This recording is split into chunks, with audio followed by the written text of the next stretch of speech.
I think what changed for me was the awareness of really being one, and the universal field, like how we float on that universal field. And we are a part of a geometrically sacred structure. And when you have that experience, people always say, I created my alignment. I created the structure. Na, na, na, na, na. No, that's not what it is. It's you tap into what is already existing. And then you go from there. Welcome to Wellness Spring, where we unravel the remarkable stories of individuals who have triumphed against all odds and have dedicated their lives to well-being. I'm your host, Beverly Holt, with 4 decades of experience in all aspects of well-being.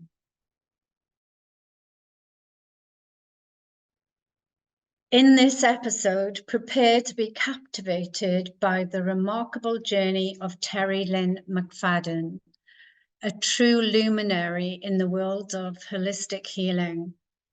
From her earliest days as a child, Terri-Lynn possessed a profound awareness of consciousness, oneness, and the interconnectedness of all things, a gift passed down through 5 generations of shamans. Her path took her from the heights of athleticism, where she represented global giants like Nike as both an athlete and speaker, to the depths of spiritual exploration, where she discovered her calling as an extraordinary healer. Join us as we dive into the world of sophrology, Yoga Nidra, hypnosis, vibrational sound healing, energy work, and more tools that will empower you to thrive and radiate positively. Don't settle for a mediocre life.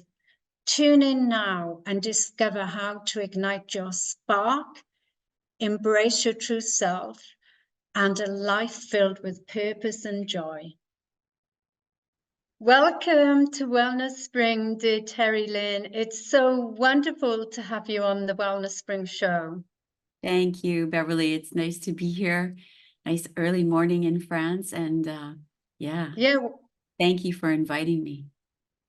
My absolute pleasure. And for the listeners, I met Terri-Lynn many, many moons ago back in Nice when I used to live there in the south of France. And we both had our own studios. Terri-Lynn was the founder of Shawanda, and I went there a few times and did some yoga Pilates classes, and she gave me a private sound healing, which was amazing. And then we decided to do a summer solstice meditation and healing together in a lovely friend's house, Jonathan Littman. And it was so well received. And I'm just so grateful as well to Terri-Lynn, because in Jonathan's home, we did a family ceremony for my niece who had transcended.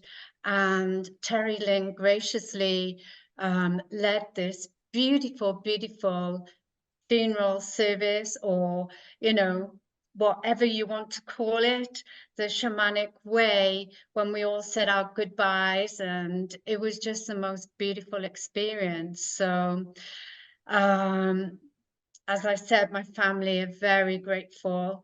And Terri-Lynn is such a special soul. And could you please tell the listeners a bit about your background, where you grew up, your education, so they can get a feel of your greatness? Thank you, Beverly. Yeah, that was that you just brought me right back to that moment where we did the ceremony for your sister. And thank you so much for allowing me to be part of that. I'm very grateful for that to this day. And yeah, those are special moments. And the special moments come from, yeah, maybe perhaps the background that I did have growing up. I was born in Canada on the prairies. My father's side of the family is Aboriginal, so it's Canadian Indian, First Nations Cree. And my mother's side is Catholic. So you can imagine the mix of belief systems flying around in my head as I decided to come onto this earth. And um, because of the Catholic side of my family, like my mother's side was very Catholic. My aunt is a nun, and one of my cousins wanted to be a priest. And so every Sunday it was time to go to church. And I got to the age where I was able to walk by myself to church, and I had to walk through an orchard to go to church. And church to me was just something that was, I don't know, it wasn't the thing I was resonating with at all. So as I walked through the apple orchard to go to church, I stopped in the apple orchard. That was my church. So I'd go up into the tree, lay down in the tree, and have a direct communication.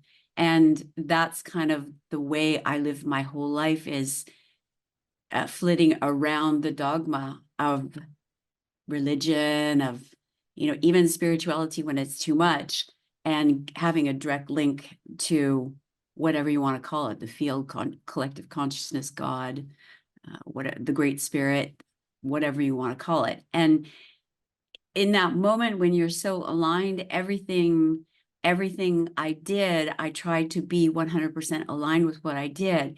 So I started being active physically because I had so much energy. And so as I started acting or being physical in my life, I was an athlete. So I would do track and field. I did every single sport there was to do on the school field before I was allowed to. I can always remember they said you had to be in grade 5, like the system here goes from grade 1 to grade 12. And you had to be in grade 5 to be on the track and field team. So after school, the track and field team would play in a field, and I would be in the next field doing everything everybody else did because I was only in grade 4. So that just goes to show you, like, I just needed that physical activity to pull myself together and become aligned. And so what happened because of that is I started playing the sports at a higher level, and I played a pretty high level in Canada in volleyball. And then then fitness came out. So it was like Jane Fonda and leg warmers and Reeboks and palm tree ponytails. And I was like, this is really cool. And so I started doing that, and that took me around the whole world, literally. I started teaching in, first of all, Canada, and then I moved down to the United States, and I taught in Scottsdale, Arizona. And then I moved to Mexico, and I lived and I taught there, doing other things all along the way, obviously, to remain aligned. And then I moved to New York, and then to Paris. And when I got to France, I saw that the fitness level here, they hadn't caught up to the rest of the world. And so I found like the niche of the fitness world in Paris, and walked in there and went, oh, okay, I feel at home here. I auditioned, obviously I got the job. And from there, my career, like my fitness career, just blew up. I was on TV, the, videos, the whole thing. Cause at that point there, it was VHS videos. So that was a huge part of who I am today. Because as I was always looking for alignment, I realized little by little, as the people become knowledgeable in something, it's like I have to go forward and pierce the way, in a sense, pierce the way to something new again. And that was when I went to the very first mind-body connection convention in, it was Orlando, Florida. And I listened to the speaker, and I understood in a second quantum physics. Not in a second, but you know what I mean? Like, it just resonates with you when it makes sense, quantum physics. And so I started branching off into Pilates and yoga and Tai Chi and meditation. And yeah, and then it, as usual, every time I go into something, I align myself with that something and try and get to the very end to really understand so that I can teach that and then open the portals for other people to learn that. So yeah, obviously when you looked at my bio and you said, and you've done this and this and this, it's because one leads to the next. When you develop, that sense of feeling energy and being aligned, things will come up that align with you, and the healing path opened up thanks to the Tantra yoga that I studied and the development of the senses. Everything else developed as well. And so obviously I was like, oh, geez, okay, I can still teach, because there's a real need for experienced teachers.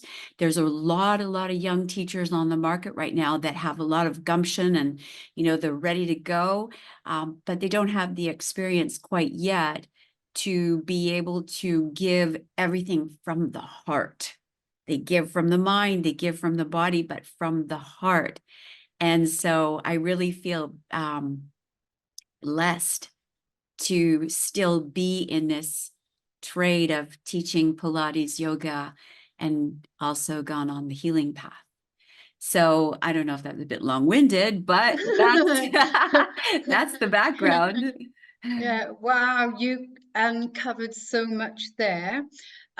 Firstly, I would like to say, what was it like as a child, and did you get support from your father, for example, because you said he was Indigenous, and I know you're fifth generation shaman, to be lying under an apple tree and aligning yourself, like, how did that happen? How did you know about it? How did you connect with all that is? And you mentioned consciousness. How did you know about this?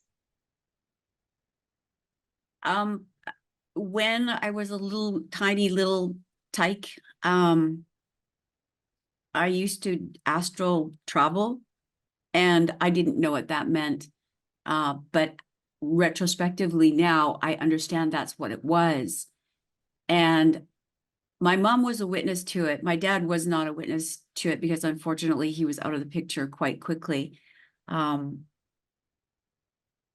think that when you have that opening at the base, when you're a child and you have that opening at the base, either you listen to the call or you allow yourself to be programmed. I mean, I do believe that's part of your soul contract, even though we have the free will to break that soul contract. I still do really feel that that's the call that was the most authentic to me, and I couldn't act any other way.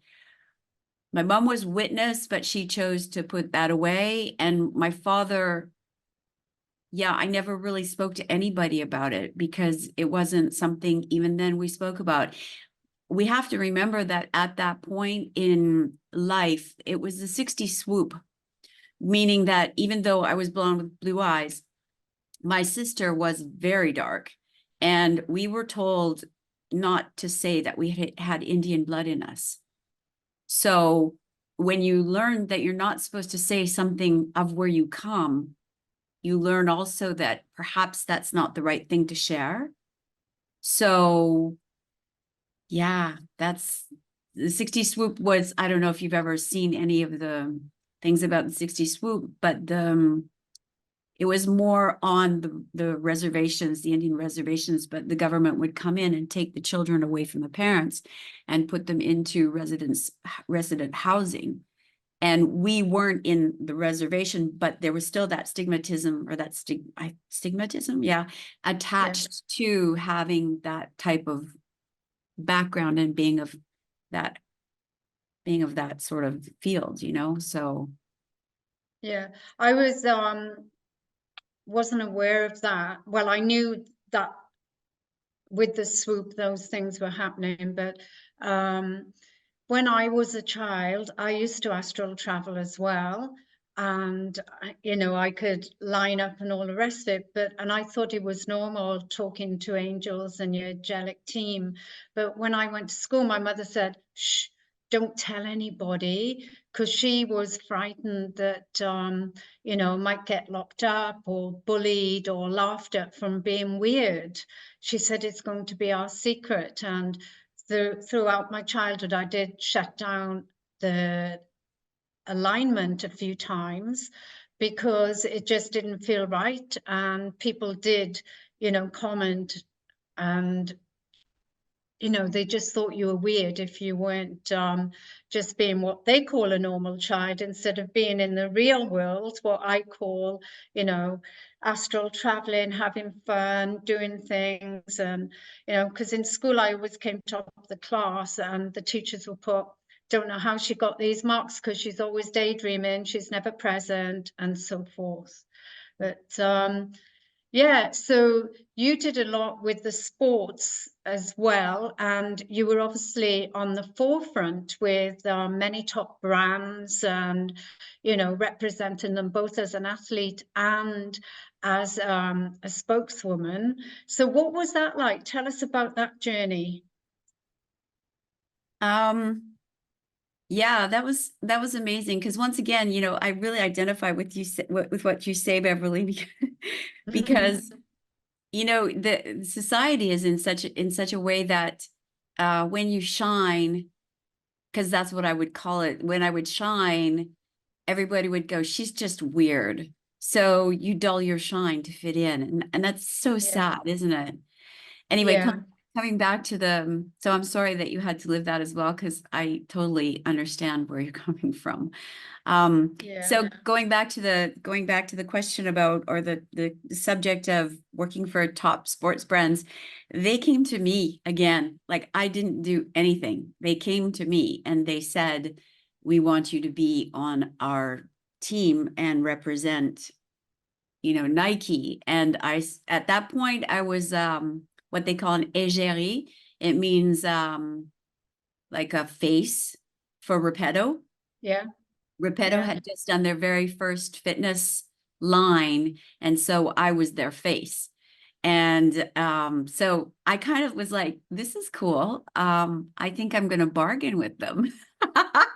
So very audaciously, I stepped up and said, look, I'm doing all this stuff for Repettos, so if you want me to come on your team, I would love to, but you know, we have to have some kind of negotiation. And they were just great. So they're like, okay, we'll give you this and this and this and this and this. And oh, okay.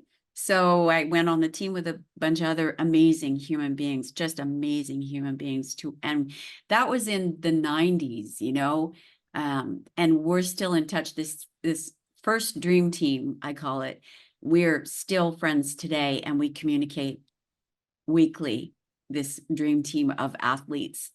And so Nike was in the stage of setting up a whole bunch of new fitness programs. So we brought these fitness programs to all of France, and I did all of the translations from English into French. And then, you know, it just, like, Nike did the advertising for us. So it's a shooting to stardom, whether you want to or not. And plus, I was in the center of that little niche center in the middle of Paris, in Beaubourg. And so, I mean, on TV and stuff like that. So it was just a natural ascension for me. And yeah, it was pretty amazing. I mean, they were very generous, and I learned a lot about the hierarchy in France, which is not at all the same about the hierarchy in the States or in Canada, where you know the CEO and he'll come and talk to you. And in France, it's not like that at all. And I swore to myself that if I ever, when I became a big entrepreneur, that I would always be reachable to the people that were, you know, fans or whatever. So that was interesting, and that brought me from the French system to another brand that came and picked me up, which was spinning. It was the very beginning of Spinning with Johnny G, very, very beginning. And they asked me if I would be a master instructor for them, an international master instructor for them. And I was like, okay, that's interesting, because the center in Paris was going to invest in the concept. It's a concept because it's teaching a teacher training program plus selling bikes. And I said, why not? So that's the same thing happened with spinning. in the sense where all the manuals needed translating, and they needed somebody who spoke English and French, and that was at a major airport to go to all the world over and teach spinning to instructors of the world over. So then my career was even bigger. I mean, that was my life. I was every weekend in a different country, sometimes for more than a weekend. Sometimes after I had my first child, I can remember not seeing him for 6 weeks because I went from Paris to Japan, Japan to the Benelux countries, and then to Colorado, and then back to the European countries, and then back to Los Angeles to do a major conference, and then finally going back to my son. And that was my life. I was teaching the world around. Wow. Yeah, it was pretty wild, pretty hectic. Wow. That would have been crazy, especially like having to leave your son behind as well. So where you grew up in Canada, was it a French-speaking part of Canada? Not at all. No, not at all. No, I grew up in the prairies. So I was born in Saskatchewan. Yeah. If anybody knows where that is, it's the middle and it's flat. And the sky is Right. amazing because it's like this big sky for days and days, and you can see the weather coming. The land is so flat. Yeah, flat and sacred land, like really sacred land. I was lucky enough to go back last summer and walk on the sacred land with one of my cousins who he'd born on the same day as me, and we were hunting the land, and I was like thrown back to generations before where we had been together, and he was a hunter and I was a shaman, and it was Yeah. just incredible. My son was there to witness the whole thing. It was amazing. But then I moved from there to Calgary, which is, I don't know if you know about Calgary, but it's the oil capital of the world. And it's the first frontier where there was a true hostility between the Indians and the cowboys, literally. So when you see the old movies of that was Calgary. So then I grew up there, and then I moved to the mountains, across the Rocky Mountains, and lived in a little place called Kelowna, which in Indian is named after a grizzly bear, because there's a lot of grizzly bears there, a lot of wildlife. And I spent most of my spare time in that point running behind my house in the hills where there was literally cougars. So they would say, today don't go out, there's cougars, and today don't go out, there's bears. And sometimes I couldn't go to school. It was Thursdays, so it was garbage day, and we couldn't go to school because the bears would be out on garbage day, obviously. So we call school and they go, yeah, we know there's bears in your neighborhood. So we'll see you this afternoon. Wow, that's awesome. My mind is still reflecting back on the Jane Fonda days, because that Oh, used to be me with all the tights and, following, like you said, it used to be videos then, but we had an aerobics teacher in our local gym, and there was two girls, and they used to be slave divers, and they'd be like, come on, shift that body, and up, down, and all the moves that Jane Fonda was doing, and the same kit out, all the aerobics, the leggings, and the spinning classes. Oh my God. I used to be super fit, loving types of exercise, but the spinning bikes really took a beating on my body. I found them quite difficult for some bizarre reason. Yeah, it's wonderful that you mastered it. And then I love your, okay, why not? I'll do it, yeah, attitude, and just going in the flow. And as you know, when you're in the flow, everything literally flows to you. exactly. So, Exactly. And like one thing I didn't mention is as spinning in the beginning, like the founder of indoor cycling is Johnny G, right? And I yeah, was so blessed and privileged to be trained by him and to spend, we would go up in our master instructor camps up into the mountains in Switzerland and do team building with these amazing human beings that, wow, they just blow me away. and Johnny would be there. And I don't know if you know him or know of him.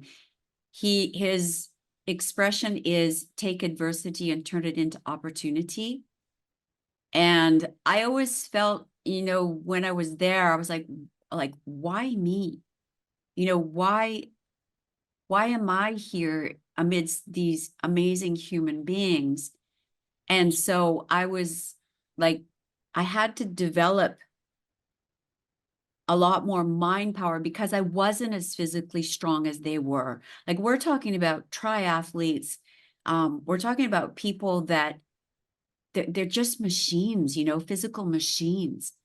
And I was thinking, what am I doing here? And then I realized that they had pulled me in because of my teaching capacity and not my physical capacity. And so I had to learn to overcome literally the adversity of my body being less strong than theirs and overcome the adversity of my mind, that was playing tricks with me and saying, like, what do you think you're doing here? Like, you don't have a place here. Whereas I had my right and justice place on that team as a respected member and as a spokesperson for this brand and for this concept, because the concept of spinning was, yes, it's a physical discipline where you increase the resistance, you increase your cardiovascular capacity, but Johnny put and they kind of dissed him for this, which I defended him loyally to the international world of fitness and sports. He put the element of mind body into that before anybody had done anything like that in the fitness world, not the yogic world, but Wow. the fitness world. Yeah. And I so identified with that all of my classes became a spiritual journey.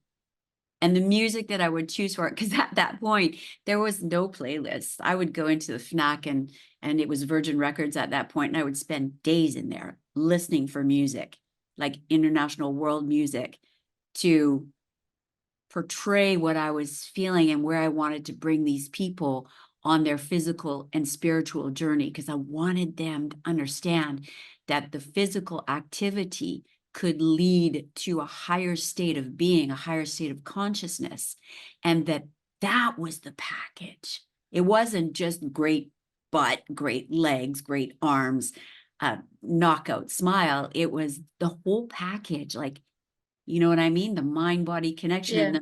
And then the connection above that to our higher self and our soul. Oh my God. Yeah, that's incredible, because I was going to ask you to share a pivotal moment or experience that sparked your journey towards holistic wellness and healing, because I know, you've gone through loads of traumas in your life, and through self-healing, you've managed to, but from the work on yourself, become this amazing healer that you are today. So was that your pivotal moment, or was there somewhere else? I think the first Mind Body conference, when I was able to, so blessed to listen to Candace Pert, who wrote the book, The Molecules of Emotion. That was the first sort of transition in my adult sports life that I was like, we can combine the whole thing. We can combine the physical and the mental and the mind and the spirituality in a way that's very subtle so that people don't get turned off. And so that was the first that brought me really into it. And then Johnny, obviously Johnny, I mean, I can't say enough about that man.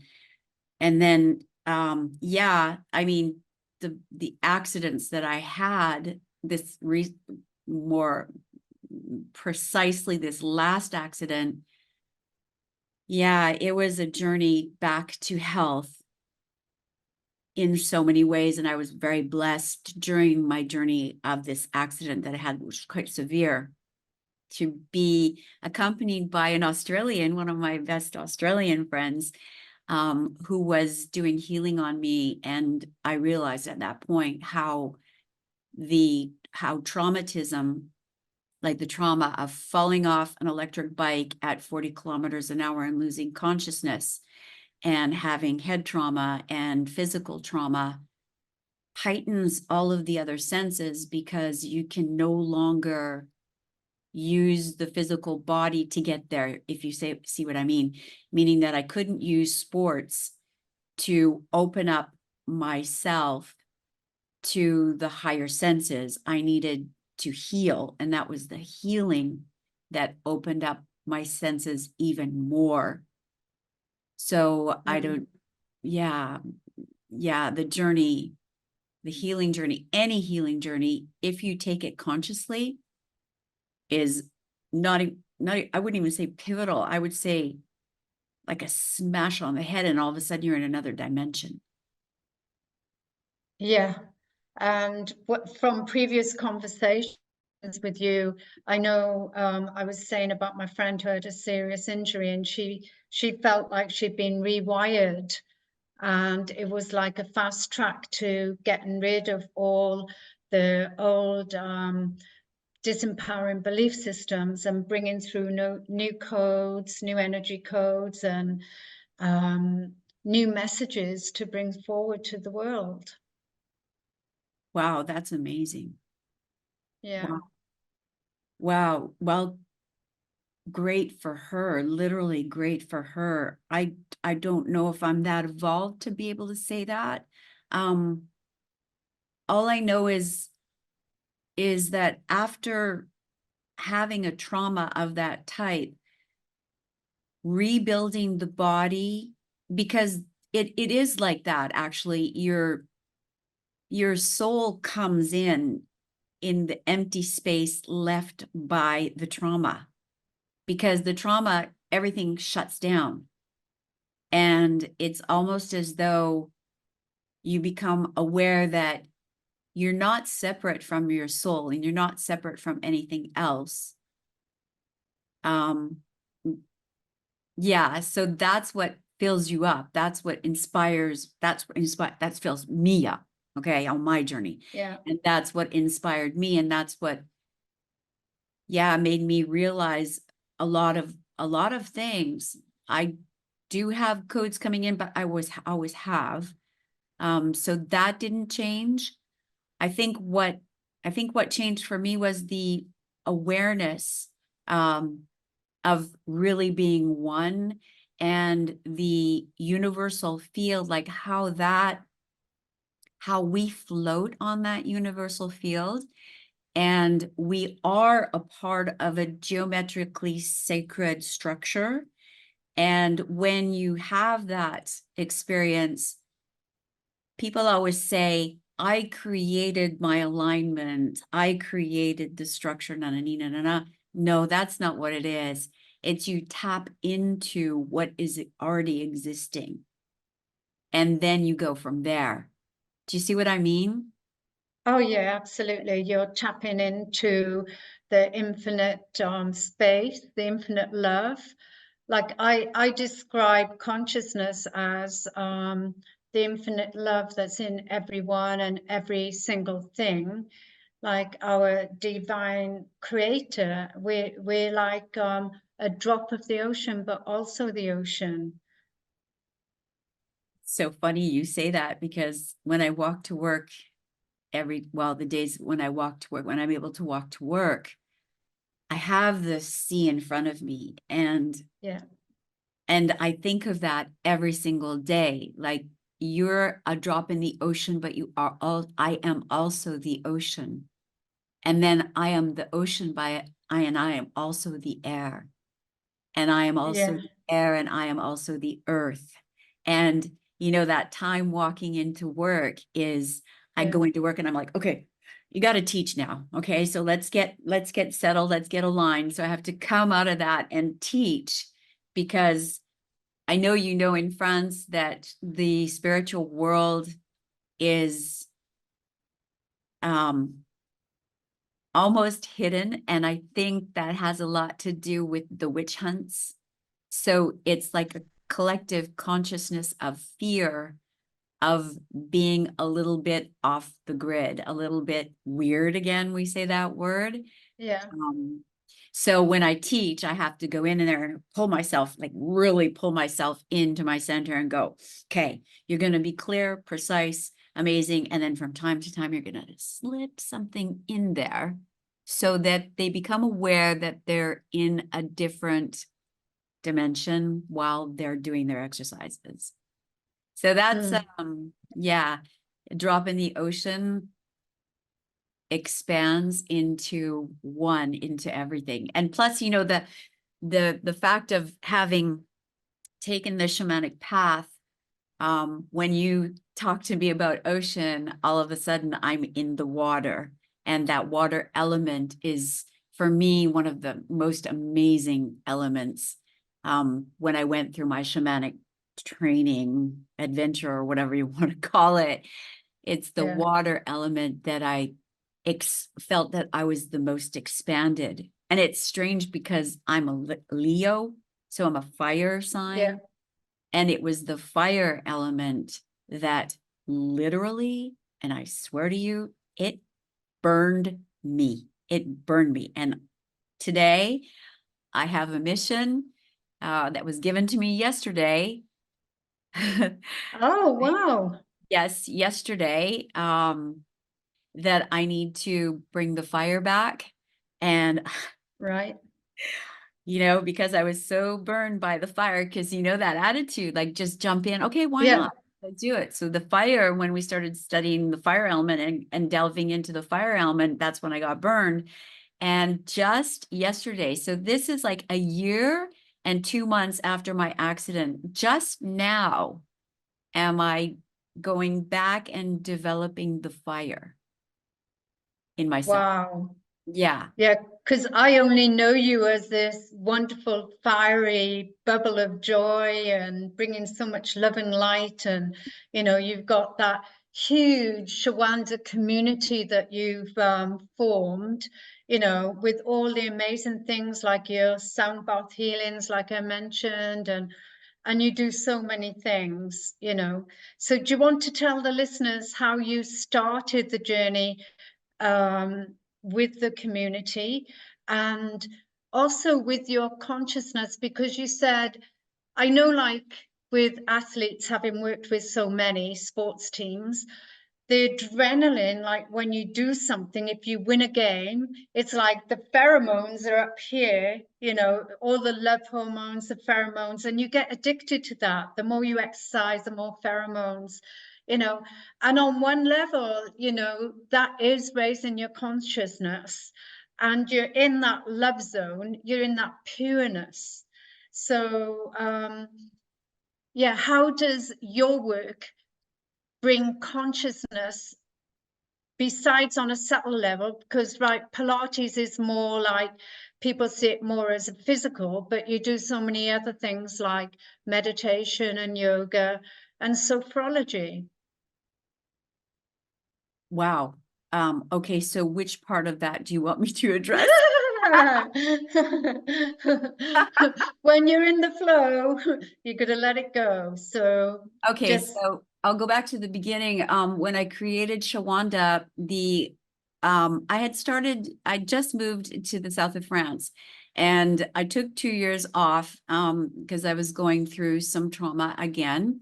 And so I took 2 years off, and all I did was run in the backcountry. I ran. And that was interesting in itself, because when I would run, some days, like literally in the forest, portals open that were never there. And I'd been on the same trail for, I don't know, like a year. And then all of a sudden this portal would open and I'd go, let's go.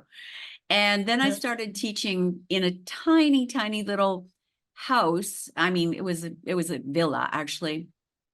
And I got these women that came to my classes, and they loved my classes, and it grew and grew and grew to a point where I could no longer hold the amount of people that were there. And so I started looking for a place, and I specifically wanted to have a place where there was quite a wealthy population, just because on that hill, there was nothing on that hill. And the thing in my head kept saying, you need to be the light on the hill. And so I was looking specifically for a place in this certain neighborhood, and I found this hidden place in this neighborhood, and I was able to get it together to open up the first center. And the first center, I named it Shawanda because Shawanda in Ojibwa, which is a native name from the native tribe of in Canada, big tribe, Ojibwa, means dawn of a new day.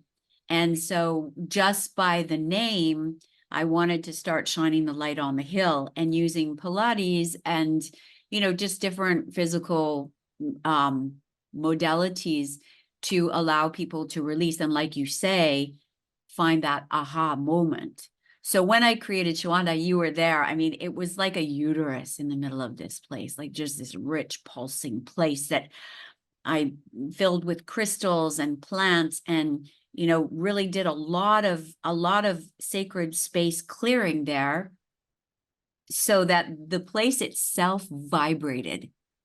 And then the teachers that came within, they vibrated, and I kept vibrating and growing and growing and growing, and the community just kept growing. And there was no sign outside. Like, do you remember? There was no sign. Yeah, nothing, because I remember the first time I went there, I said, ask for directions, and then it's like, no sign to get in there. How do people know that it even exists? Yeah, that was exactly it. How do people know they exist? So yeah, the community grew from there. And like, I do believe that because I was very subtle in bringing the people to a higher realization. I mean, I hope that's not too pretentious, but I think that's that was my goal. And I hope that's what I did for these people, because the community, a lot of the community is still together. And I opened a second one. I closed the first one. And I opened the second one, which unfortunately I had to close during COVID. But the community, even since then, part of the community still exists and is still a tight-knit group. And they followed me to my new place of work. And I'm in contact with them regularly. So this community that I built over the space of 7, 8 years, 9, 10 years with the original people is still a part of my life. Yeah, well, I can imagine that, because what you did was open up a gateway to deeper connection, both with inside people and outside to the broader community, from doing your body-based activities. So, that healing takes place. You'd set your beautiful intention and it happened. And of course they're going to follow you, because you're their teacher, you're like their guru. I know you're so humble, you don't like being called that, but you've got a huge following and it's wonderful. We all need masters to guide us, and you were there in divine timing. And I just wanted to ask you a bit more about sophrology, because I know for the listeners, the first time I ever heard of sophrology was in France. Do you want to explain what it is and what type of things you do? Yeah, sophrology is it's a brief therapy founded by Alfredo Quesedo, a Spanish person, a Spanish man. I'm always careful when I use the gender now. A Spanish man. And sophrology is,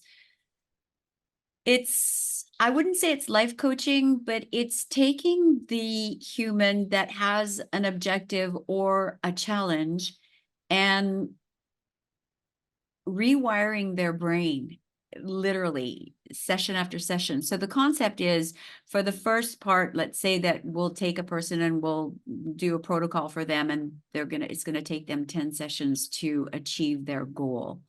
It could be running a marathon. It could be passing their high school GED. It could be anything. It could be, I want to be more confident in myself. So the first part of the therapy, the first 3 or 4 sessions, what we do is use a series of exercises, breath and physical exercise, almost like Gestalt therapy, and then take the person in the session itself, and then take the person into a deeper state of consciousness and use a series of meditations that are adapted to their certain challenge and the stage of the advancement in their protocol. So a session would go 2 exercises, like 2 physical exercises with breath work. And we would push out in the first part of their sessions, we would push out the negative imprints and the negative patterning that they've been using as a coping mechanism. So then after these 2 or 3 exercises, take them into a meditative state and then start introducing positive affirmations, very specific in a hypnotic way. Like we'll use an induction, use the terpnos logos, which is a way of speaking to bring people down into a deeper state of consciousness without having them go beyond the state of consciousness. We don't go into their subconsciousness like in hypnosis. Sorry, I'm mixing French and English.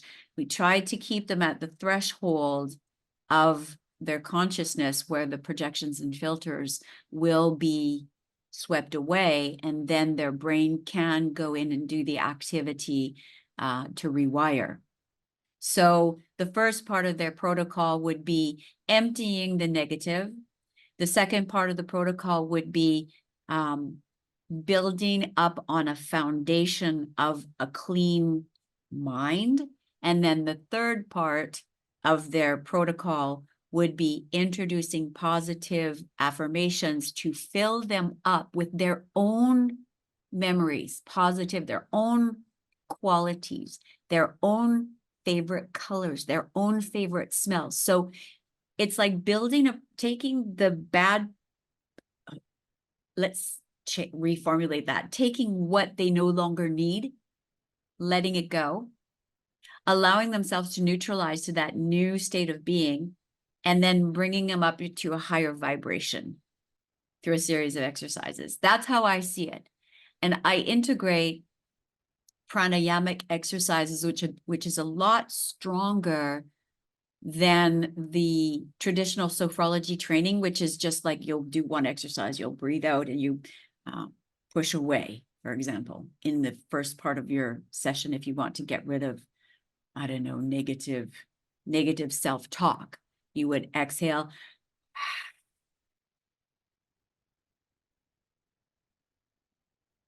while pushing away your negative thought. For me, that's sweet. It's nice. But if you really want to do it, because I come from a sports background, I'm going to do that way longer with more force, with more breath, with eyes closed, with a certain hertz of music, so that the whole experience is really deep. And I'm not saying that other sophrologists do it differently. That's just my way of doing it, because that's what brings me to a higher level of positivity and confidence and vibration. So sophrology is that. It's very well developed in France. You look on almost every corner of the road and there's a sophrologist, and it's very well respected by the hospitals and governments, and they integrate that into their programs. So there is a scientific value to sophrology as well. Everything I've ever done, I've made sure that it's scientifically valuable in the eyes of someone who sees black and white. So there's always that to fall back on when you have skeptical people. You can always fall back on the scientific studies to show them, look, you know, like I'm not some guru, weirdo, hoodoo, voodoo sort of thing, even though I am. Yeah. There is scientific evidence behind all of these techniques.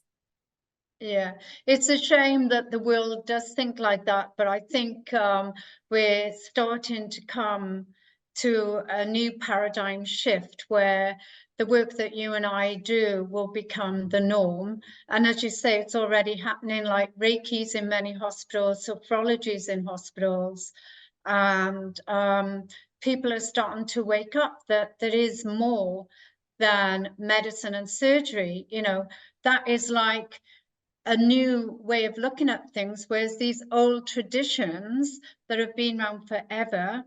And I usually say to people, I'm not here to convince you, but the evidence is in when you feel different and your life changes because you've had a healing session, for example, you know, or hear other people talking about it. So, yeah, and I think the sound therapy is a perfect example of that. Like when I started studying the sound therapy, I was blown away by the, like I always believed in vibration and sound. Yeah. And when I did do the sound therapy, by all of the medical information that is being given out, but also the medical instruments in our hospitals today that use sound and vibration. I mean, what is ultrasound, right? And what is yeah, an scintigraphy is a series of pulses, and an MRI, same thing. They're using sound and vibration to create the imagery, to delve into what the exactly. physical body is. So when I'm doing sound therapy in my sessions, I try to in sophrology, I integrate tuning forks because of that vibration that allows you to clear away negative patterning much faster than talk therapy, which for me is like, you talk about your traumatism and you just relive it every time you talk about it. You got, like, guys, wake up. We need sound, we need vibration, we need healers that are there to listen and not give you just 15 minutes within. You must say one thing that's going wrong and that's not connected to the rest of the dots. So yeah, I agree with you. These old therapies, ancient therapies, Exactly. Atlantis therapies, right? If we can go that Yes. far. I mean, therapies from where we know it came from. We know it from inside our cellular level, Yeah. deeper. They're ancient techniques, ancient people, their traditions have carried on, you know, regardless of people trying to block them. What I found really interesting, I was watching this amazing thing. It's in French. I can't find it in English because it's a French thing. It's called the Alchemical Voyage. And so Right. in the 1600s, when Louis XIV destroyed the main place in Brussels, the spiritual leaders did not know how to continue teaching because they weren't allowed to. I mean, it was like very secret and occult. So what they did is all of the place in Brussels, all of the main square there, they Yeah. recreated it with symbolism and the alchemical process of creating gold and creating the symbolism of the stories on all of the facade of each part of the square. So they weren't allowed to verbally say anything. So they used the alchemical process of creating gold and using that gold to tell the story through symbolism. Like that's how society was shutting that down. Yeah. Wow. That's amazing. That's a great story. So, um, how do you envision the future of holistic healing and its impact on individuals and society as a whole? Oh, that's a big one. How do I envision this? How do I do that? I, for me, really see, I don't see myself as a catalyst in the movement. I see myself as a light that shines out, and by that reverberation of the light, by that vibration, other people come subtly into holistic healing, and that's how I can make a difference in this world. I get approached by people in certain communities to become a part of that community and then to be a spokesperson in that community, but I don't feel that's my role here. So it's a humble, simple role that I feel that I'm contributing enormously just by being the example. Do you see what I mean? So the Yeah. future is the future, that or not. I believe the future is to those like you who are bringing people like me and other people into the daily consciousness of everyone else.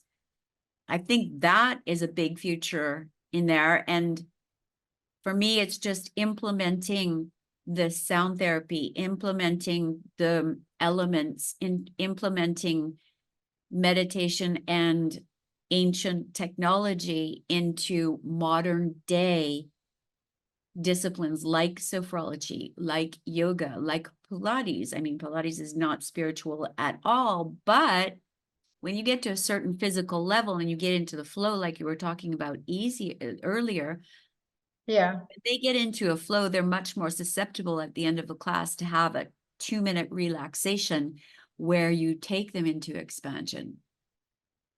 And then Yeah. they're, what is this?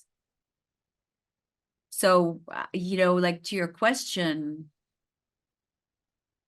I was just curious in case you downloaded some information about how you see the future of holistic healing and the impacts on individuals and the world in general. yeah, Because I also know as well, during lockdown and now in your healing process, you actually spend a lot of time in nature. You choose to be isolated in nature and spend time in nature.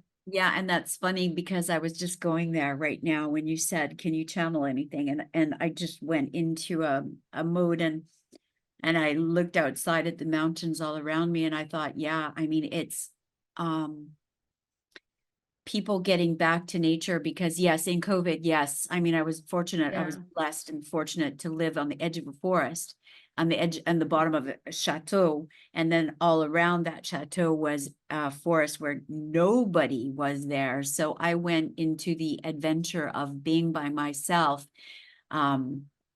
Every single day. And here in France, we had to have passes. We could only go out for an hour. I don't know how it was in other countries. So I would make a pass for an hour and then I'd make another pass for the next hour and the next hour and the next hour and put it in my backpack with my bowl or my didgeridoo or my drum or whatever instrument I was inspired to bring that day and go out into nature and literally discover that in my backyard there was portals to other dimensions, and all I had to do was be clean and clear to be able to tap into those other dimensions and see whole medieval life in a village back there and see how Mother Earth was reacting to the shutdown, the lockdown. So yeah, for me, when I speak to people about their health and their future, I insist every single time on them understanding the power of nature. And if they can't get back into like how I'm blessed to be able to look outside and see the mountains and see the snow on the Alps, and then on the other side of my house, see the sea. If they don't have that blessing or privilege, that they can just go walk along the edge of the sea and bring that into their being. For me, that goes back into the shamanic training, but also goes back into my bones of growing up on sacred land and like really becoming the authentic person that I was becoming thanks to the blessings of nature. So yeah, that for me, that's the future, because a lot of people don't have the means to go to a healing session I usually, when they Yeah. say that to me, I always make amends for them because I don't believe it should be something just for the elite. And if healers understood that, especially like amazing healers who are taking from, I don't know, 120, 200, 1,000 euros a session, it's like, dudes, you need to bring this down to a human level. If the person needs healing, you have to bring it to them in Yeah. an affordable manner. But what is affordable is breathing the air, is becoming aware of how we breathe the air, but it's the air that breathes us. And so just becoming more aware of how nature and the elements is a part of our holistic healing. Yeah, I totally agree. I like the way you said that the air breathes us, because that's what I preach as well. Yeah. Because we are one, you know, we're breathing in, we're breathing out. You know, are we breathing in the air, or is the air breathing in us? You Mm. know, as you said. Yeah, nature to me is the best healer ever, is the best remedy, and we can learn so much from nature with the seasons, with the different animals, what they do, where they hibernate and so forth, how they store their food. And, you know, we're all here and we're all energetic beings. We're all vibrational energy, like you said, and it's good to have that vibration. To close, I always ask my guests, if there was one thing you could do to change the world, what would it be?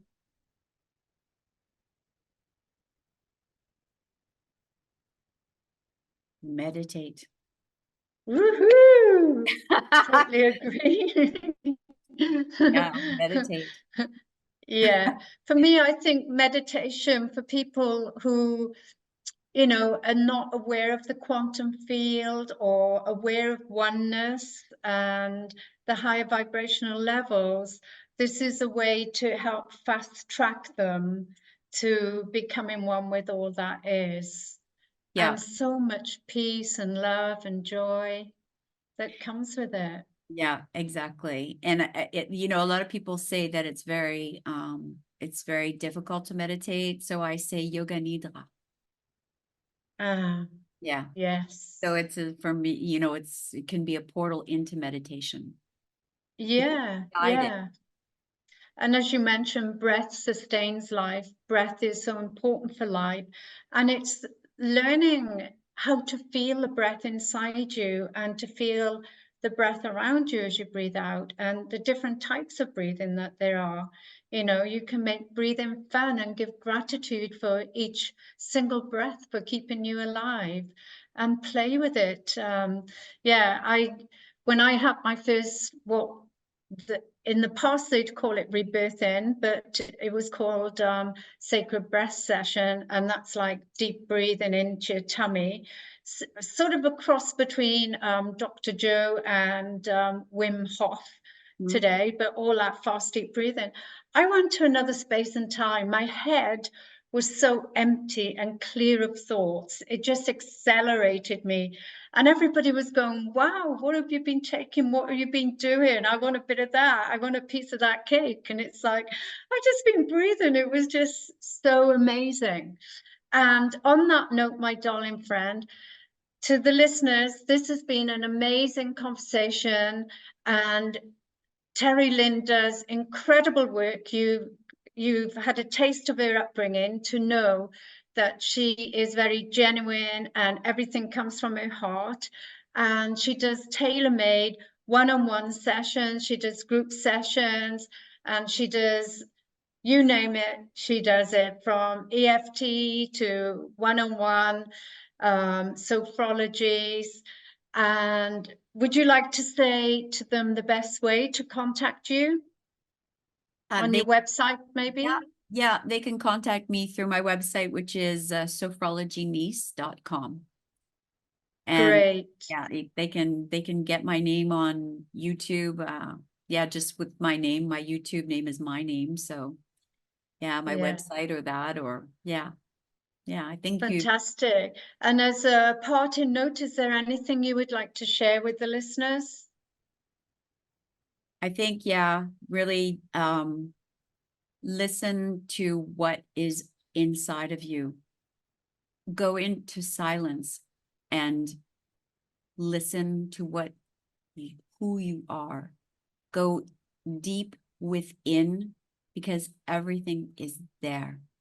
You just have to close your eyes, remain silent, and listen. Wow, that was beautiful. And thank you, beautiful sister, for giving up your precious time to be on Wellness Spring today. Thanks, And Beverly. It was a blessing and a privilege once again. Thank you so much for allowing me to express myself on this amazing platform. So yeah, thank you so much, Beverly.